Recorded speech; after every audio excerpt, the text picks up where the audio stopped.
পাবেন। আল্লাহ বলছেন, ইন্নাল্লাহা ইয়া'মুরুকুম আন তুআদ্দুল আমানাতি ইলা আহলিহা। নিশ্চয়ই আল্লাহ তাআলা তোমাদেরকে নির্দেশ দিচ্ছেন তোমাদের আমানতগুলো যথাযথ স্থানে প্রদান করো। এটা আল্লাহর নির্দেশ।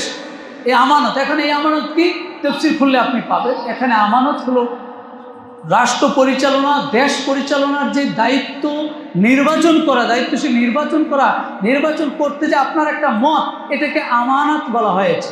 রাসূল সাল্লাল্লাহু আলাইহি ওয়াসাল্লাম যখন মক্কা বিজয় করে মক্কায় গেলেন, কাবাঘরের চাবি ছিল উসমান ইবনে তালহা, তার কাছে ছিল।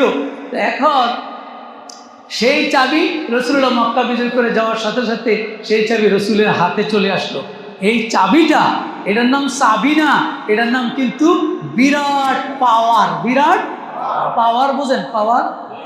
এই চাবি মক্কায় যারাই কাবা ঘরের চাবি সংরক্ষণ করে তাদের কিন্তু বিরাট প্রাধান্য আছে, পাওয়ার আছে।